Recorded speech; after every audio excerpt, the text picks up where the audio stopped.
Awit! Nasa libingan ng mga bayani. Ayos! Naalala mo ba? Paano napunta ang tatay mo dyan? Naalala mo ba kung paano natupad yung pangarap ng tatay mo na mailibing sa libingan ng mga bayani? Si PRID ang tumupad niyan. Di ba ikaw na nga nagchika na marami ng mga nagdaang pangulo ang nangako na ipapalibing ang tatay mo sa libingan ng mga bayani, pero wala namang nagkaroon ng lakas na loob na tuparin ito. Tapos, nung ginawa ito ni PRD, ano sabi mo sa interview mo? Tinatanong niyo na utang na loob. Yung ginawa ni PRD sa pamilya niyo, lalong-lalo na sa tatay mo. Diba? Talagang yung bawal mahiya sa administrasyon mo. Talagang sobrang kapal ng mukha mo, hindi na talaga mapipigil.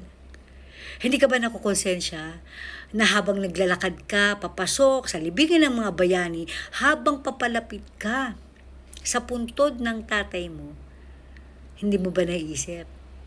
Tangina, si PRD ang nagpalagay dito sa tatay ko Na sa dami ng pera namin, sa dami ng perang ninakaw ng pamilya natin, hindi natin nagawang ipalibing dito ang ating papa. But because of PRID, ito na. Diba? Isipin mo nga. Kung hindi dahil kay PRID, sa Ilocos mo din nadalaw yan. Hanggang ngayon, naka-display pa yan dun. Pero diba, isipin mo mabuti kung gaano walang hiya. Ang swerte mo, no? Kasi, araw ng mga patay, nadalaw mo yung tatay mo. Samantalang sa PRID, na naging dahilan ng pagkakalibing ng tatay mo diyan sa pinangarap niyang puntod, hindi niya madalaw yung namatay niyang magulang. Kasi nasa Daiichi, di ba pinakinggan mo siya, pinatapon mo siya doon.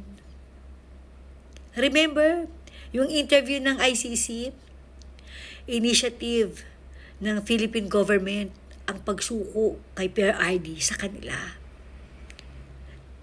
Balikan niyo yan. Balikan niyo yung video na yan. Nahanapin ko lang ulit. Ang swerte mo. Yung kahit walang iya ka. Pero sa Pilipinas ka, araw ng mga patay, nadalaw mo yung tatay mo.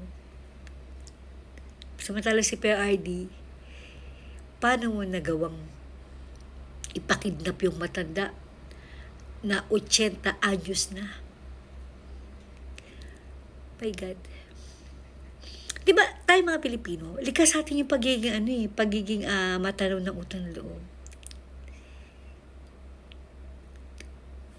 At again, ulitin ko, minsan sa interview mo, sinabi mo naman na may utang na loob kayo sa ginawa ni PRD sa inyo. Hindi mo naman kailangan bigyan ng pabor sa PRD. Because sabi naman ni PRD, ginawa niya lang kung ano ang naayon sa batas. Kaya nga diba, never niyang isinumbat yan. Pero tayo bilang mga Pilipino, nandun yung tayo, grateful, thankful. Again, ulitin ko, hindi mo kailangan bigyan ng pabor si PRD.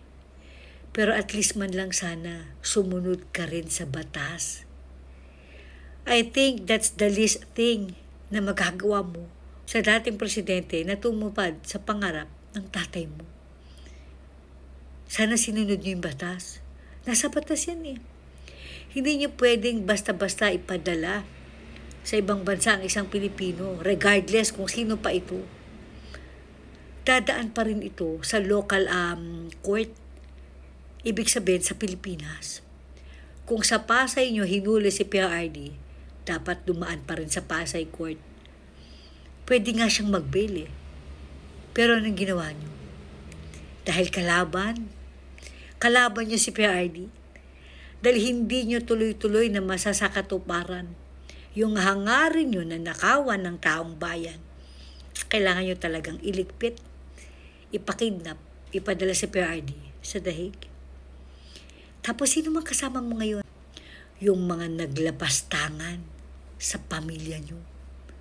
Mula sa kakamping, okay, sa mga makakaliwang grupo, sa teroristang grupong mga makakaliwang kinimirot na yan.